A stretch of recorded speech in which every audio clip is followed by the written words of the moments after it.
Salam, salam sejahtera buat kita semua. Pada kesempatan kali ini kita akan membahas tentang materi transformasi geometri. Kompetensi dasar yang pertama adalah menjelaskan transformasi geometri, refleksi, translasi, rotasi, dan dilatasi yang dihubungkan dengan masalah kontekstual. Yang kedua, menjelaskan transformasi geometri, refleksi, translasi, rotasi, dan dilatasi. Tujuan pembelajaran kita yang pertama adalah peserta didik dapat menjelaskan transformasi geometri. Yang kedua, peserta didik dapat menyelesaikan masalah kontekstual yang berkaitan dengan transformasi geometri. Nah, di pertemuan kemarin di part pertama di dalam transformasi geometri kita sudah belajar tentang pengertian transformasi. Jadi saya ulang di pembahasan part kedua ini. Jadi transformasi itu adalah perubahan bentuk dari suatu bentuk ke bentuk yang lain. Ini untuk mengingatkan saja. Yang berikut, transformasi geometri itu proses perubahan posisi dari suatu posisi awal ke posisi yang lain atau ke posisi akhir. Nah, di poin yang kedua, di part kedua ini kita akan membahas tentang refleksi, tentang pencerminan. Nah, mungkin kalian tidak sering, kalian sudah sering melihat yang namanya cermin, ya? Kalian sudah sering lihat namanya cermin. Pergi di mall, dapat cermin, foto, dapat cermin, foto, dan lain sebagainya. Nah, kalau kalian perhatikan, ini yang saya bahas ini adalah contoh cermin biasa ya, contoh cermin biasa. Nah, mungkin kalian perhatikan di depan cermin kalian itu, kalau kalian mengangkat tangan kanan, maka kalian juga bisa lihat di cermin tangan kananmu juga terangkat ya. Nah, kalau kalian angkat tangan kiri, maka di cermin itu kalian bisa lihat juga tangan kiri. Nah, artinya apa? Apapun yang kalian lakukan di depan cermin, itu yang akan kelihatan.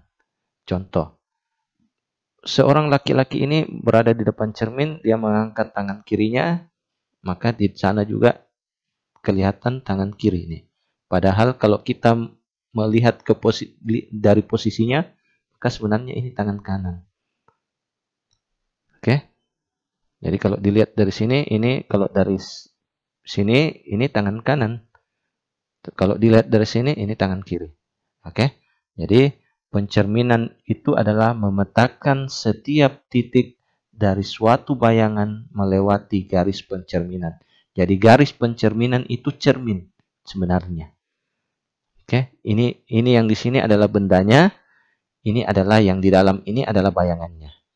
Oke, dipaham ya? Oke, baik.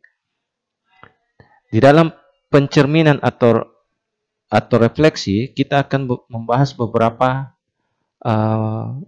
materi. Yang pertama adalah pencerminan terhadap sumbu X.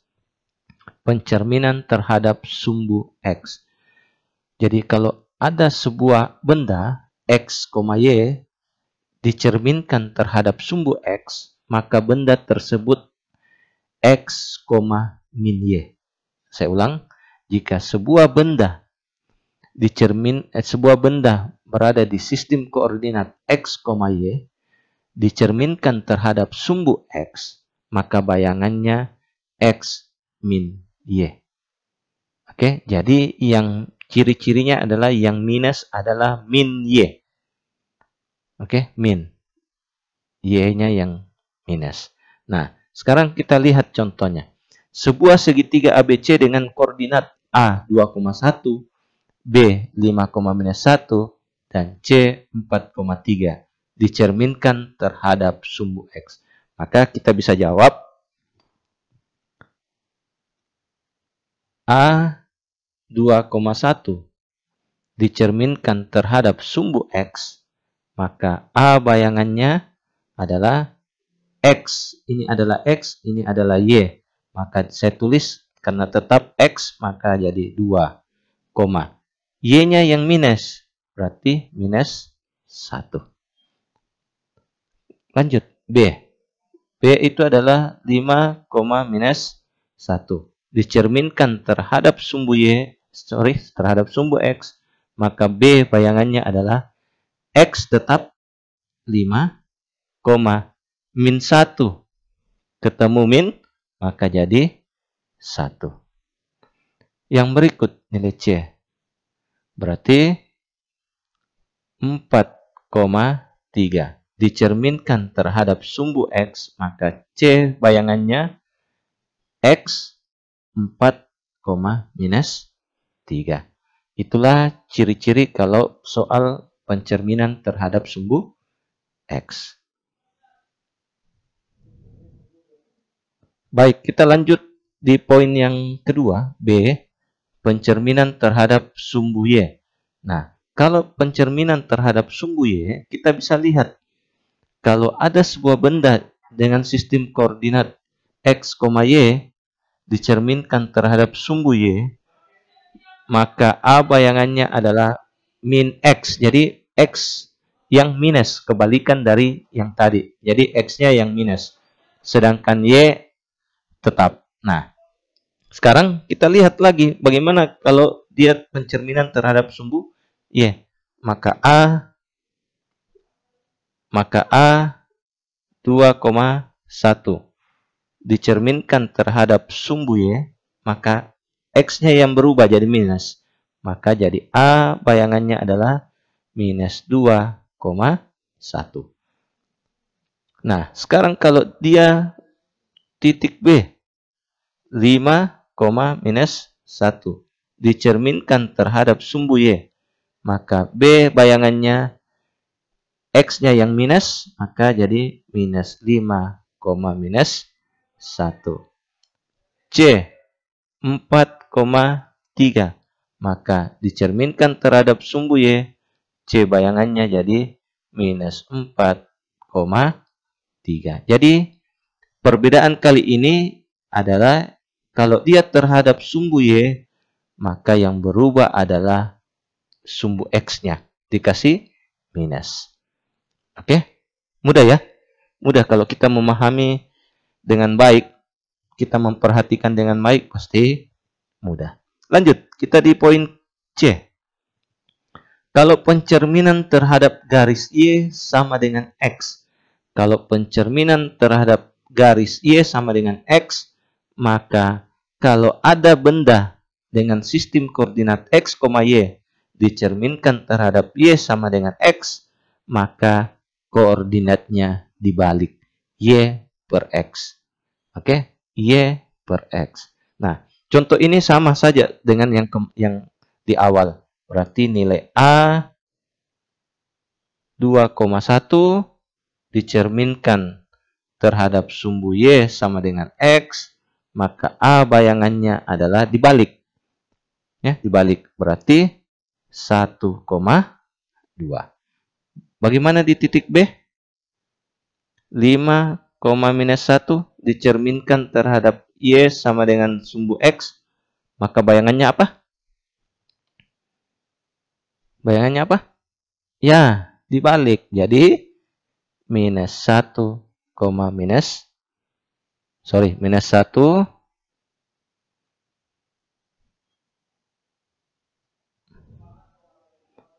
maka minus 1,5.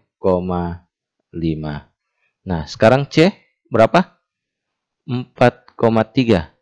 4,3 dicerminkan terhadap sumbu Y sama dengan X, maka C bayangannya adalah ya 3,4. Mudah ya, tinggal dibolak-balik saja. Tinggal diperhatikan sistemnya. Ini sistemnya. Oke?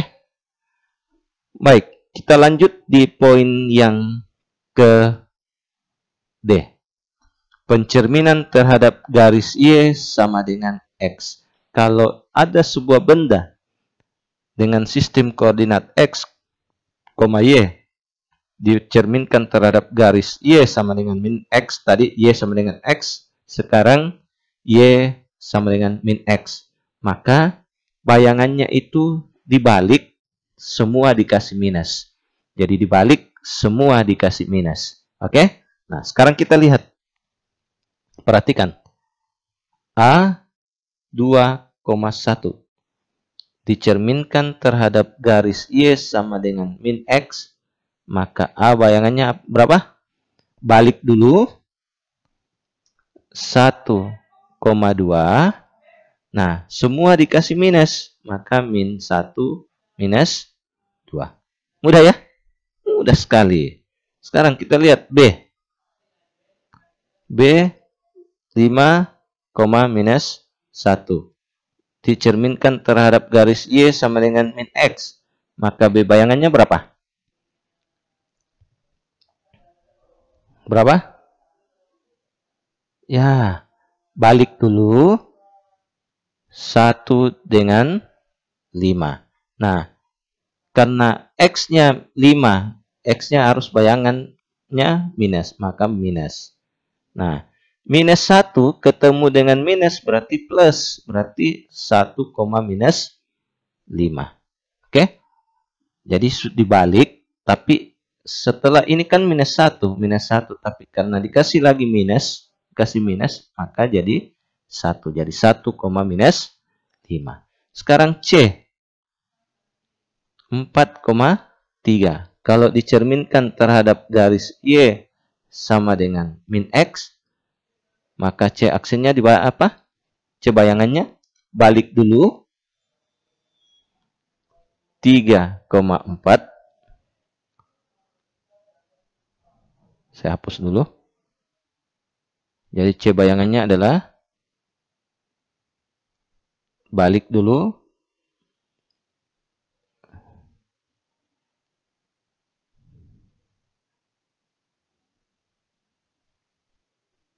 3 dengan 4, tetapi semua dikasih minus, maka minus 3 minus 4. Mudah ya? Kalau kita berpatokan terhadap ini, yang ini, maka mudah. Oke, kita lanjut di poin berikut. Pencerminan terhadap titik asal. Kalau dicerminkan terhadap titik asal 0,0, maka kalau ada sebuah benda dicerminkan terhadap sumbu X, Y, dicerminkan terhadap 0,0, maka bayangannya dikasih semua minus tetapi tidak terbalik. Oke? Nah, contoh.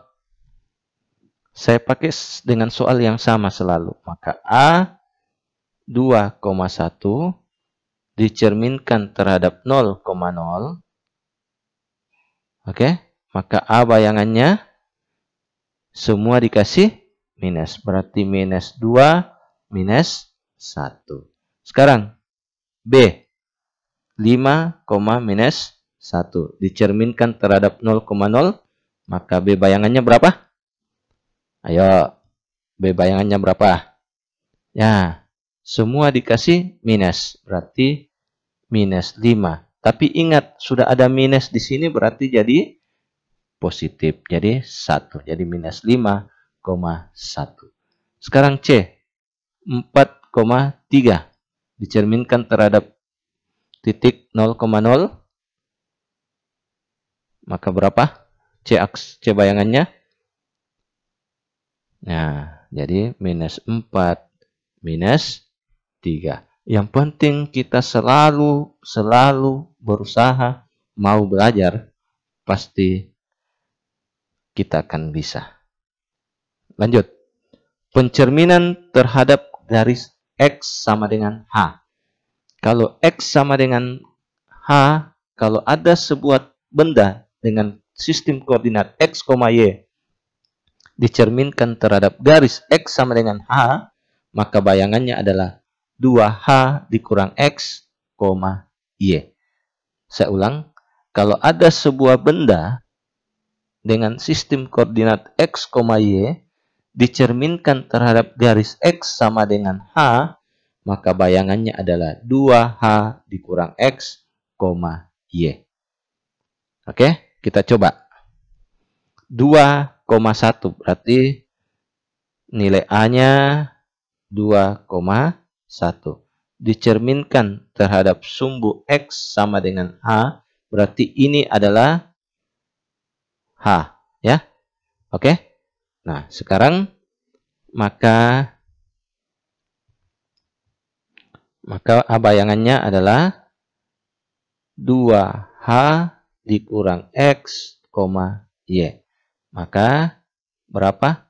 2. Hanya berapa? 2. Kali 2 dikurang X-nya. X-nya berapa? 2. Y. Y-nya berapa? 1. Berarti 2 kali 2, 4 kurang 2. 2,1.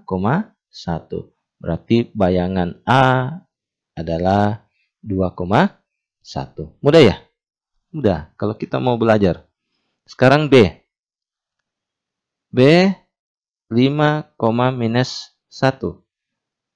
Dicerminkan terhadap X sama dengan H. Maka B bayangannya adalah tulis 2H dikurang X, Y. Berarti 2 kali 2 dikurang X dikurang 5, Y-nya. Minus 1. Maka hasilnya adalah 2 kali 2, 4 kurang 5 minus 1, minus 1. Jadi bayangan B itu adalah minus 1, minus 1. Sekarang C. C itu adalah 4,3. Dicerminkan terhadap garis X sama dengan H. Maka C bayangannya 2H dikurang X, Y. Maka hasilnya 2 kali 2 dikurang X-nya berapa? 4. Betul sekali. Y-nya berapa? 3. Maka B bayangannya adalah 2 kali 2, 4 dikurang 4 berarti 0,3. Maka C absennya adalah 0,3. Mudah ya? Mudah sekali. Sekarang poin berikut, pencerminan terhadap garis Y sama dengan K. Nah, kalau pencerminan terhadap garis Y sama dengan K, maka kita lihat suatu benda dicerminkan berada di titik sistem koordinat X, Y, dicerminkan terhadap garis Y sama dengan K, maka A bayangannya X-nya yang tetap, Y-nya yang berubah. Tadi di poin F, X-nya yang berubah, Y-nya yang tetap. Itu ciri-cirinya ya. Jadi kalian harus tahu. Nah, sekarang kita lihat. Saya bikin lagi. Berarti A 2,1 dicerminkan terhadap garis Y sama dengan K. Ini adalah nilai K. Oke? Ini adalah nilai K. Sekarang maka A bayangannya adalah X. X-nya ditulis X, 2K dikurang Y. Maka A bayangannya X-nya 2, 2K. Berarti 2K, 2 kali 2 dikurang Y. Y-nya berapa? Kurang 1. Berarti A bayangannya adalah 2, 2 kali 2, 4 dikurang 1, 3. Berarti A bayangannya adalah 2,3. Nah, sekarang kalau masuk di B. Di B itu adalah 5, minus 1. Dicerminkan terhadap garis Y sama dengan K. Maka B aksen X, 2K dikurang Y. Maka A absennya, B absennya X-nya 5, 2, K-nya 2 dikurang 5. Maka B absennya adalah 5 2 kali 2, 4. 4 kurang 5, minus 1. Maka B absennya adalah 5, minus 1. Sekarang C. C 4,3. Dicerminkan terhadap Y sama dengan K, maka C bayangannya adalah X, 2K dikurang Y. Maka C bayangannya X-nya berapa? 4, betul sekali. 2. K-nya berapa? 2. Ini 2, ya. Dikurang 3. Maka C bayangannya 4, 2 kali 2, 4 dikurang 3, 1. Berarti C bayangannya adalah 4,1. Mudah ya? Kalau kita mau belajar betul-betul pasti bisa. Nah, sebagai latihan soal, kalian kerja di Google Classroom, kalian kerja, kumpul di Google Classroom, jangan sampai terlambat, ya, belajar tentang disiplin dan tanggung jawab. Oke, sekian dan terima kasih. Salam sehat, sukses selalu.